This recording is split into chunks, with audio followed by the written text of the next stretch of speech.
안녕하십니까. 계속해서 대구에서 전해드리겠습니다. 지역주택조합들이 저마다 더 값싸게 아파트를 구입할 수 있다며 홍보하고 있고 또 이런 홍보를 믿고 지역주택조합에 가입하는 사람이 적지 않습니다. 하지만 곳곳에서 문제가 생기고 있습니다. 정부와 대구시가 대책 마련에 나섰습니다. 윤영균 기자가 취재했습니다. 대구시 수성구의 한 지역주택조합 아파트. 구청의 사용검사 신청까지 해 다음 달 초면 입주가 시작됩니다. 하지만 다른 지역주택조합 아파트는 상황이 그다지 좋지 않습니다. 대구에서 지역주택조합 형식으로 추진되던 36곳 중 사업 계획이 승인된 곳은 2곳에 불과합니다. 이 중 2곳은 이미 사업을 포기했고 4곳은 민영사업으로 전환 중입니다. 사업 계획이 확정도 되지 않은 상황에서 조합원을 모집하고 사업을 추진하다 보니 곳곳에서 마찰음이 나고 있습니다. 조합원들에게 수천만 원의 추가 분담금을 요구하는 곳도 있고 조합 설립 인가도 받지 못한 한 주택조합은 업무 대행사가 계약금 등 300억 원을 이미 써버려 조합원들의 반발을 사고 있습니다. 우리 조합의 이제 계약이라든지 모든 게 부당한 걸 알게 됐죠. 정부는 최근 주택법을 일부 개정해 주택조합 업무 대행자 자격을 주택건설 등록 사업자와 정비사업 전문관리업자 등 등록된 업체로 한정하고 주택조합 사업 관련 정보 공개 대상도 확대했습니다. 대구시도 허위 과장 광고 등 불법 행위 단속 활동을 강화하기로 했습니다. 구청에 이제 그 단속 국장급을 단속 반장으로 해서 지금 현재 구성이 되어 있습니다. 그래서 그런 어떤 단속반과 서로 저희들하고 협력을 해서 대구에서 지역주택조합에 가입한 사람은 2만여 명. 문제가 터지면 더 큰 피해가 날 수 있는 만큼 조합원 모집 신고제와 공개 모집 의무화, 시공 보증 의무화 등 관련 법령을 더욱 강화해야 한다는 지적도 나오고 있습니다. MBC 뉴스 윤영균입니다. 성주 사드 배치 철회 투쟁위원회가 이 사드 배치 철회에서 제3후보지를 검토하는 쪽으로 방향을 잡으면서 향후 사드 배치 반대 운동 방향에 적지 않은 변화가 예상됩니다. 성주 사드 배치 철회 투쟁위원회는 오늘 오전 어제 열린 국민들과의 간담회에서 얻은 다양한 의견을 바탕으로 논의한 결과 성산포대 사드 배치 철회를 전제로 한 제3후보지 검토안으로 방향을 잡았다고 밝혔습니다. 하지만 이 안을 놓고 국방부가 후보지를 제시할지 아니면 투쟁위가 정해 제시할지를 놓고 결론을 내리지 못해 내일 다시 대책회의를 열기로 했습니다. 한편 이와 관련해서 어제 김천시와 김천시 의회가 제3후보지론에 강력 반발한 데 이어서 오늘도 김천시 기관단체장들이 대책회의를 열고 한 목소리로 김천 지역 인근 사드 배치를 강하게 반대했습니다.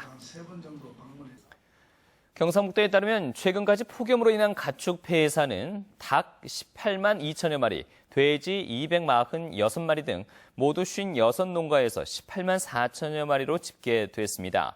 이는 지난해 7, 8월 폭염으로 인한 전체 가축 피해 12만 9천여 마리보다 약 6만 마리나 늘어난 것입니다. 지역별로는 안동이 7만 8천 마리, 경주가 1만 8천 마리, 영주 1만 4,600마리, 영천이 1만 200마리 등으로 집계됐습니다. 폭염에다 가뭄으로 안동의 최근 3개월간의 누적 강수량은 평년의 78%에 불과한 369mm에 그치고 있어 현재까지 콩 12헥타르, 고추 10헥타르 등에서 가뭄 피해가 발생했으며 다음 주까지 비가 내리지 않으면 피해는 확산될 것으로 보입니다. 또 안동시 일부 지역은 지하수 고갈로 식수가 끊겨 이 운반급수에 의존하고 있습니다. 안동시는 오늘 가뭄 해소를 위한 현장 설명회를 갖고 하천 굴착에 나서는 등 피해 대책 마련에 나섰습니다. 대구 지역의 기업 10곳 가운데 9곳은 현재 국내 경제 상황이 지난 2008년 글로벌 금융위기 때와 비슷하거나 더 악화됐다고 느끼고 있습니다. 대구 상공회의소가 최근 지역의 제조업체 230개사를 대상으로 실시한 최근 국내 경제 상황에 대한 기업인식 조사 결과에 따르면 응답기업의 55%가 2008년과 비슷한 수준이라고 답했고 36%는 더 악화됐다고 대답했습니다. 또 대구 기업 81%는 저성장 구조가 고착화되고 있다고 판단하고 있는 것으로 조사됐습니다. 대구시 교육청의 9월 1일자 인사로 동부교육지원청 교육장의 박을규, 서부교육장의 이상근, 남부교육장의 이용도, 달성교육장의 이맹환 과장이 임명됐습니다. 시교육청 교육과정 과장에는 박영애, 과학직업정보과장에 박영서 교장이 임명되는 등 264명의 교육공무원이 자리를 옮기게 됐습니다.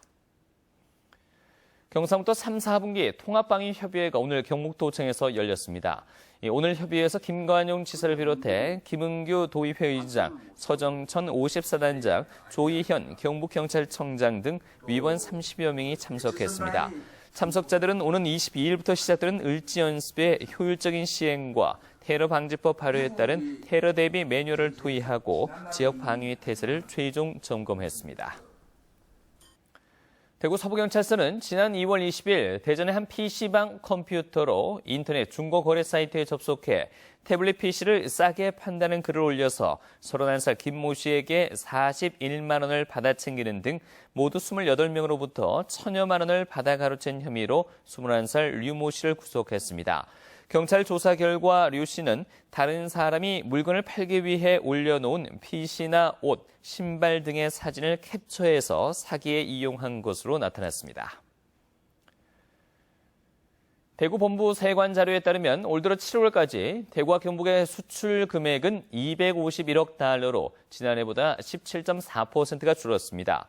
이는 지역의 주력 업종인 전기 전자 제품과 경공업품, 철강 금속 제품의 수출이 부진했기 때문입니다.